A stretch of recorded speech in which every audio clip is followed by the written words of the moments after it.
We're live. Hey, everybody, we're live. Isn't this awesome?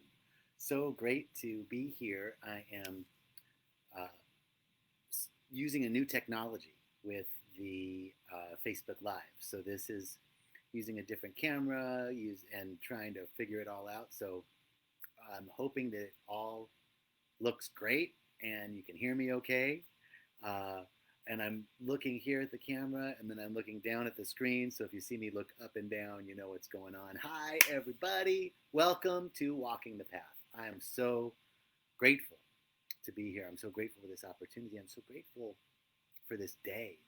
And I'm grateful for everything that has transpired to get me to this topic, which is surrender, is not being a doormat. Surrender does not mean doormat. And that's what I really want to share with you today, because this has been what I've been growing through this last week. And it fits perfectly with what we talked about last week, which was life responds to us at the level of our recognition of it. So it's a perfect connection to last week and this week. So I really want to get into this and keep it really on point. So I got my notes. Hey, everybody. Woohoo! You guys doing good? I'll tell you what, I had a little scare this week. I thought I had COVID and feeling really ill. This is one of the things I want to talk to you about in terms of surrender. And I want to share with you what had happened. And I don't have COVID. I tested negative, but I had all the symptoms, and the symptoms continued. And then this morning, they miraculously just are gone. Gone. No more aches and pains, no more sore throat, no more fever, no more chills, no more any of it. I feel great. And so this is what I want to talk to you about. Because if the law of attraction is the secret, then surrender is the key. If the law of attraction is the secret, then surrender is the key. And this is where I want to move today in our conversation. So 3 situations happened that indicated to me that I needed to focus more on surrender in my life. The first was a situation in my home.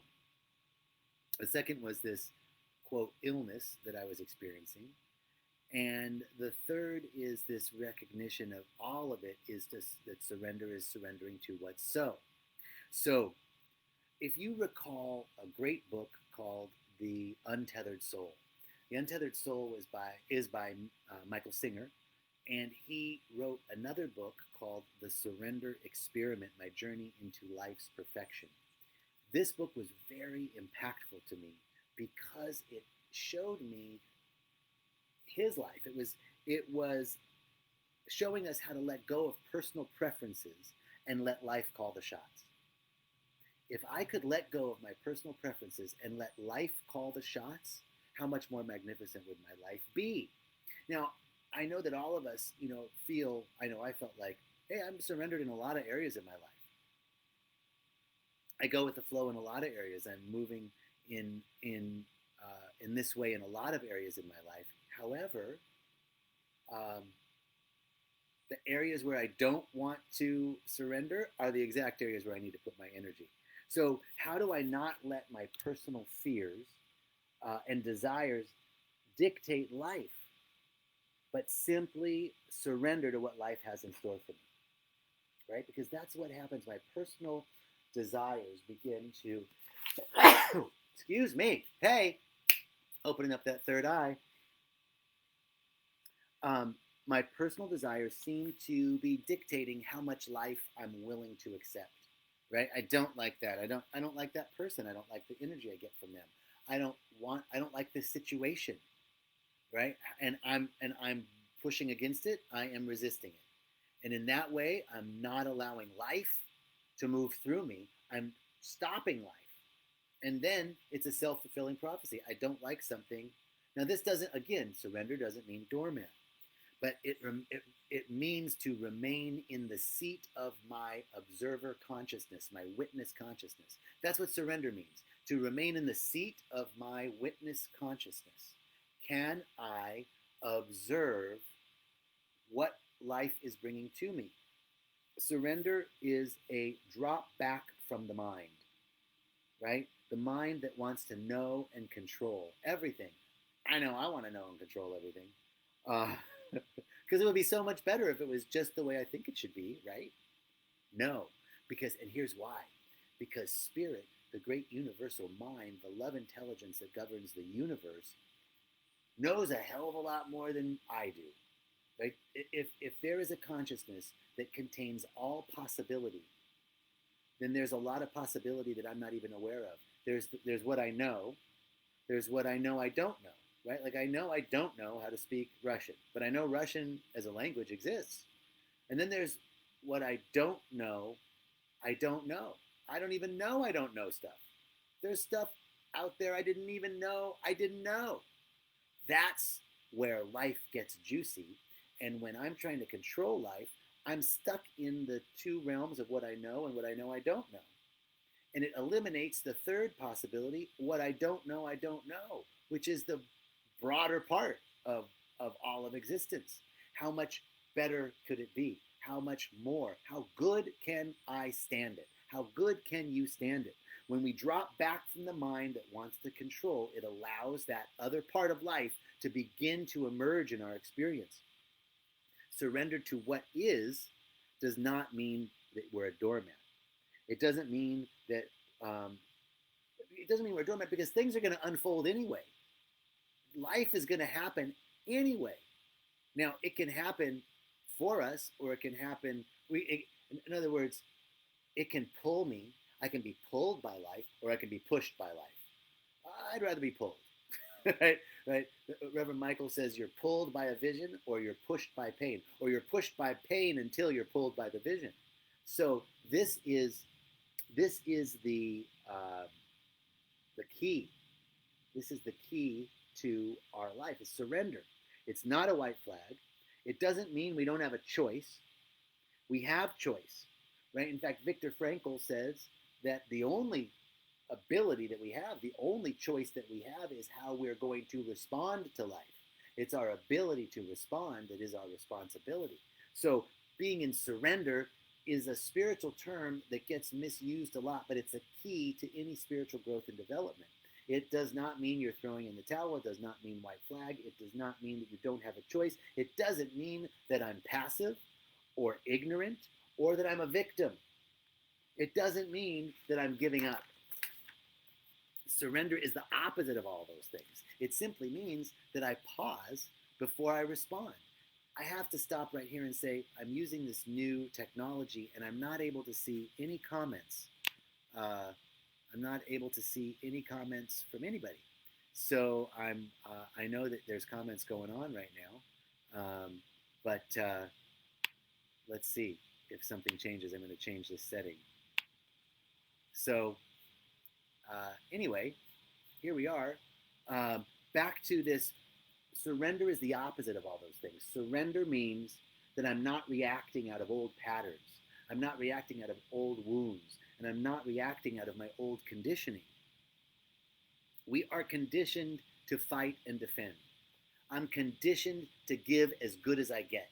I'm conditioned to not let anything slip by. You say something to me, bam, I'm going to say it back to you. Don't get it twisted. I'm not your fool, right? That's how we're conditioned. Now, surrender is actually a place of unlimited strength. It's a position of power. It's a forward momentum with no attachment to the future, and it has ultimate flexibility. Midstream change. I'm in flow. I'm able to be spontaneous. I stop the internal and the external fighting. We just stop fighting. That's what surrender is. Again, but we're not giving up. We're not throwing in the towel. We just stop fighting what's inevitably going to flow. And then once I stop fighting it, I have more power. I have more availability, more opportunities, more possibilities, more potentials emerge because I'm not putting all my energy on fighting it. Now I can place my energy on how can I flow with it.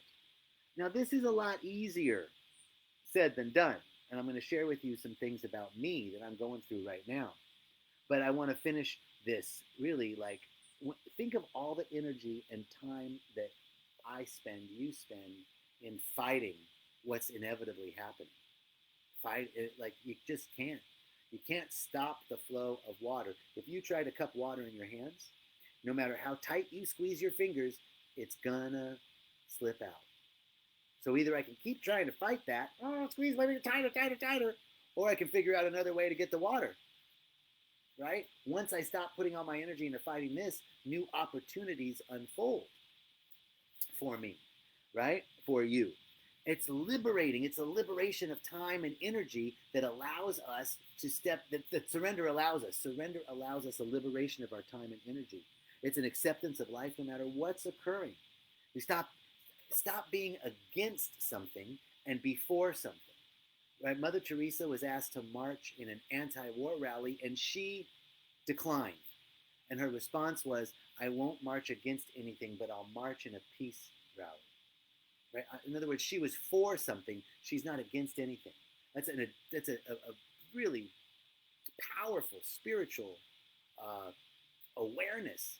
So stop being against something, and what are you for? And it's based on the premise of a spiritual principle that everything is unfolding for our good, that life is happening for us, that fundamentally the universe is good. How do we know that fundamentally the universe is good? We know fundamentally that the energy and source of life is good because it can't destroy itself. That's the first law of thermodynamics. Energy is neither created nor destroyed, but transferred or conveyed into various forms. Well, if energy isn't created or destroyed, that means it's eternal. That's a lot like the spiritual principle of God or the love intelligence or the universal mind, without beginning and without end. And therefore, it can't destroy itself. Therefore, it's fundamentally good. It can't go against itself. It's fundamentally progressive. It's fundamentally expansive. So we know that life is good because it can't contradict itself. It can't take itself down. It can only increase. So fundamentally, on a universal level, life is good. Now, if I'm fighting against it, I'm perpetuating that struggle. But when, if I'm in a river caught in a current and I fight against it, it's going to take a lot of energy and a lot of effort, and I'll probably lose. But if I can go with the flow, maybe as I'm flowing down the river, I can catch on to something, right? Maybe I can get myself over to the side, right? In other words, this is the key to surrender. Now, I want to make this personal. I want to share with you some stuff that I'm going through. The first was this illness, right? I was feeling really tired Monday, really run down, and it was that, like, my mind was going, you're getting sick, and my spiritual mind is, you're not getting sick, that you're healthy, your body temple is healthy, your body knows exactly what to do. It's a self-healing mechanism. I don't need to buy into this sickness. And I pushed through, got through my day, and I went and worked out. And the workout was hard, man. It was like, ugh, every time. I'm just thinking, am I a wuss? Am I just a wuss here? In fact, my buddy that I was working out with was like, berating me. Like, come on, your energy is important to everybody else. It's not just you. And I'm like, oh, I just can't. I'm done, like. And I finished the workout, and I was walking back to my car because we're working out outside. And I'm walking back to my car, and I got the chills. I mean, like, down to the bone chills. And I got in the car, and it's summer in Los Angeles, August in Los Angeles, and I got the heat on in the car. Driving home, it was everything I could do to get from my car to my apartment. I jumped in the covers, and I'm freezing, and then I'm hot, and I'm freezing, and I'm shaking, and my muscles are sore, and I'm like, I'm sick. Guys are, whether you're gay or straight, it doesn't matter. Guys are the biggest wusses, right? I'm like, in bed, I'm sick.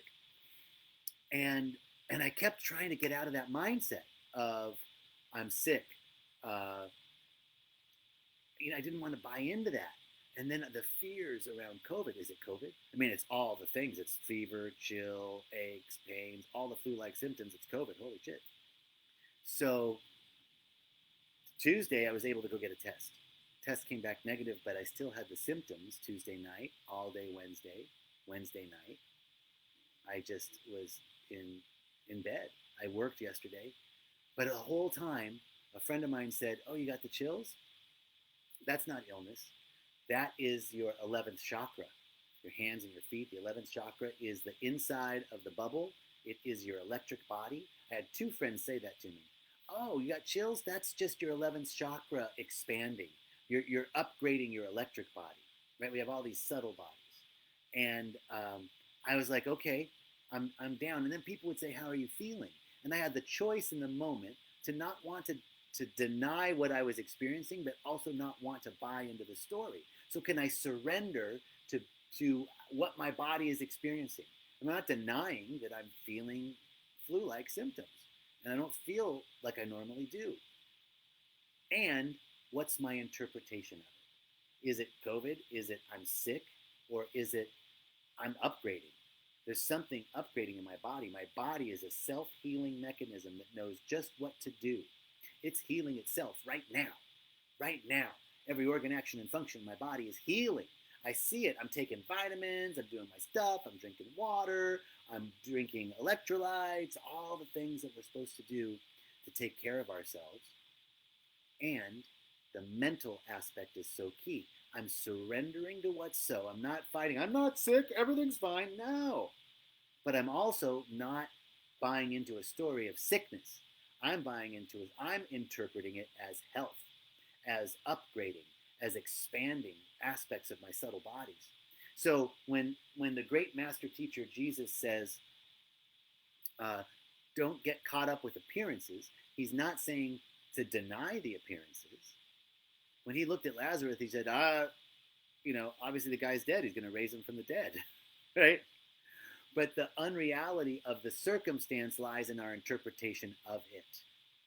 When Jesus looked at the 2 loaves of bread and the 5 fish, and there were thousands of people that needed to be fed, he didn't look at it and go, holy shit, we don't have enough. He looked at it and blessed it, and it multiplied. Our power is lying in our interpretation of the situation. Our surrender is in acknowledging what's so, not denying it. That's the surrender. And the power of the surrender then comes in our ability to respond, Viktor Frankl, our ability to respond to the external stimuli of life and reinterpret them in a powerful way. So here's another example. I have a housemate that's been my housemate for years. We have a great relationship because I'm gone so much. It's nice to have somebody here at the house, and it works out for both of us. Well, I also am sort of a hermit. I'm really extroverted in life. I go out, I do lots of things, I'm out a lot, but when I'm at home, I'm a hermit, and I want my home to be my sanctuary. Well, my housemate has a new love in his life, and they're very happy. And he wants to have her over. Well, I'm not up for that because I want my home to be my sanctuary, and I was really clear about that in the beginning. But that's not what life is presenting to me. And what I noticed was that I am resisting having someone else in the house. I don't want that, right? Where am I resisting? And my resistance is, look, I am expanding in all sorts of areas of my life. I'm doing all this. I'm doing my meditation. I'm doing my journaling. I'm doing my physical work, my mental work, my spiritual work. I'm pushing boundaries at work. I'm pushing boundaries in my personal life, my professional life. I'm doing all this stuff. I don't want to deal with this. This is my home. I don't want to deal with that, right? Resistance, high resistance. So I'm able now to interpret this as an opportunity for me to break through and stop the mind, to drop the mind that's trying to control and know, and let go of my personal preferences and let life call the shots. Who knows what's going to emerge from a knowing somebody else, right? Who knows? Can I drop the mind that wants to control and know, and can I then allow life to call the shots? Can I be in flow of life?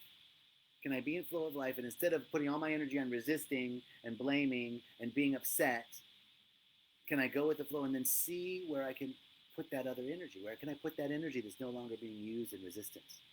So this is the truth that life responds to us at the level of our recognition of it. That was our talk last week. Life responds to us at the level of our recognition of it. So, how am I recognizing life? I don't like this. I don't want this. I don't want to deal with it. Or, life's leading me here. All right, I'm noticing my resistance. Okay, I'm going to surrender. I'm going to let go of the mind that wants to control, and I'm going to allow life to call the shots and see what emerges. How much, and this is the truth of Michael Singer's book, The Surrender Experiment. Because at every point when he did that, at every point, life showed up better than he expected, bringing something from what he didn't know, from the realm of the unknown, complete unknown, into his life, expanding in a way that is unbelievable. This guy started from being an economics professor that he didn't even want to be, and moved from opening up a construction company to an ashram to the largest medical billing computing center software company in the world at the time, and then a huge FBI crash and an author and FBI investigation. I mean, it's an amazing story, but it shows that at every moment when he was saying, I don't want this, I don't want this, I don't want this, and he did it because that's where life was leading him, bam, something from the field of the unknown came into his experience that was better than he could have ever imagined. So that is the key, right? If the law of attraction is the secret, then the surrender is the key.